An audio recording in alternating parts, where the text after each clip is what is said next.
Welcome back to my channel, and again, pag-uusapan natin tong si Mukasa na Buy Now Pay Later at yung feature niya na Virtual Mastercard na kung wala kang credit card, no problem. Mini-maintain ko pa rin tong account ko kay Mukasa because patuloy ko siyang sinusubaybayan. But based on my own experience, hindi ako believe dito kay Mukasa for reasons that I've stated in my previous video. Mina-market niya tong virtual Mastercard niya ha. Mas maganda pa rin kasi na may actual card ka eh.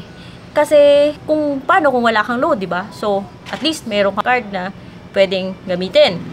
At with my experience dun sa CIMB na virtual card na minsan nag-i-error, minsan hindi lumulusot yung transaction, I have this in the back of my mind na baka ganun din si Mukasa virtual card. And also, yung pagkakaroon kasi ng Mukasa card is medyo tricky kasi. Based on sa experience ko, I don't know if they're still doing it, but para magkaroon ng Mukasa account, which they say you can get 30,000 pesos na credit limit. At meron din siyang ibang features such as cash loan. So, itong si Mukasa, Buy Now Pay Later siya. And then, na-acceptable siya in so many merchants na rin, online, offline, yung ganun. Bali, ganun yung idea niya eh. So, sa pagkakaroon ng Mukasa account, para makapag-Buy Now Pay Later ka na interest-free daw in 45 days, and meron din siyang quick cash ha. So, makakakuha ka ng cash which is part of your credit limit, pwedeng cash. So, anyways, para sa akin, questionable kasi yung the way na magkaroon ka ng Mukasa account. You can either go constructive, where magbibigay ka ng refundable deposit na, by the way guys, yung refundable deposit ko, hindi ko pa rin mawi-withdraw until now. And kung i-withdraw ko man ngayon, ang laki ng kaltas. Or you can go the standard way kung saan magbibigay ka ng maraming information, and some of those information hindi ako komportableng ibigay.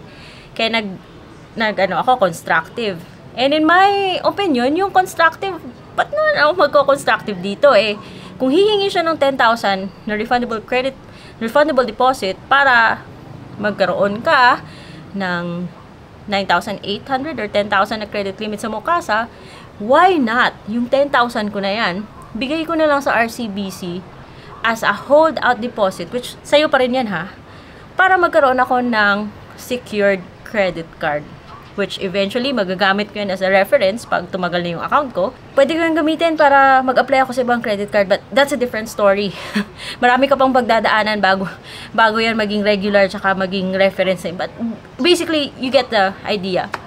So, sabi ko, para ano ba tong virtual card ni Mukasa? Finally, meron palang silbi to.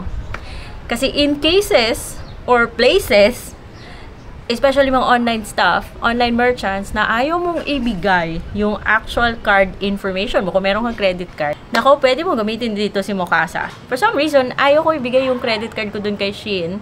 Pwede ka namang mag-COD, pero meron kasing discount, 200 plus. Aside from the discount and mga vouchers na sa kay Shein, kung gagamitin mo yung credit card as a payment option, bababa pa more yung babayaran mo. Say for example, sa 2,000 mong babayaran, kung gagamitan mo siya ng credit card pambayad, magiging 1,800 na lang. So, just like this example.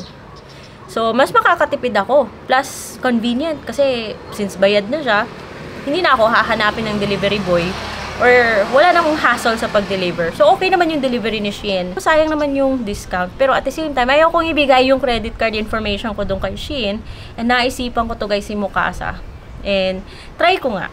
O, diba? Ayan, kita mo doon sa dashboard. Meron, lumalabas yung Mas Mukasa card. Ayan. I-click mo yan. At nasa dashboard mismo, makikita mo kung magkano na lang yung pwede mong gamitin as a credit limit. Ako may ginamit ko na before yung iba. Ito lang maganda kay Mukasa kasi pag meron kang outstanding balance, kahit na basta good standing lang yung account mo, kahit na may remaining, pwede mo pa rin gamitin yung whatever CL is available. So, ayan sa dashboard, i-click mo yung Mukasa card. And I still have 3,000 pesos na credit limit na pwedeng gamitin. At mapupunta ka dun sa parang virtual image ng card mo. At yan. Meron pong card number. Ayan. Card service, card benefits, tapos i-click mo yung show card details. And lalabas yung whole 16 digits ng number mo. Kaya Mastercard siya kasi nagsisimula siya sa 5. Tsaka meron din siyang expiration date. Ayun. Tsaka CVC. Meron kang option na copy mo na lang yung card number mo para mas madali. So, yung gagawin mo, pag babalik ka doon ng Shein, At kung saan hinihingi niya yung card details mo, dun mo ilagay yung mga card details mo, yung virtual card details mo dito kay Mukasa. And bilis-bilis guys, process ka agad, hindi tulad ni CIMB na yung dati yung CIMB virtual card nung nilaunch nila. Nagkakaproblema, hindi lumulusot yung transaction. Minsan, nababawas na sa credit limit mo, hindi pa pala natatanggap ng merchant. Ito tanggap agad ni merchant guys. So, maganda siya kasi kaagad-agad siyang, yun nga, kaagad-agad siya na-process ni Shein. Tapos si Shein, yun, pinipare ng order, i-ship na walang naging problema sa transaction kay Shein. And then, dito naman kay Mukasa, bilis na rin mag-update, so nabawas na rin dun sa credit limit yung ginamit mo dun sa online store. So, I think mas okay siya kaysa sa CIMB na virtual card. Itong si Mukasa virtual card ha. Useful siya sa mga merchants na kung saan hindi ka lang comfortable na ibigay yung credit card information mo. So, no credit card, no problem. Kung meron kang Mukasa account, you can use the card feature para makapag-check out. Kasi sayang may discount kung credit card ang gamitin. So, at least 1 point to Gryffindor. But, subject to further observation. So, ito guys, ito lang share ko sa video na to and I hope it's been helpful and I will try my best to really be unbiased. Pero syempre, personal opinion kung sinishare ko, it's up to you kung mag-agree kayo o hindi. But so far, okay naman siya sa ganitong aspect. So, pwede nyo gamitin si Mukasa card sa mga online merchants na hindi kayo komportable. Ibigay yung actual credit card information nyo. So, again, if you're not yet subscribed, subscribe to my channel. And because I give realistic expectations about online loan platforms dito sa channel ko. So, I hope to see you on my next vlog.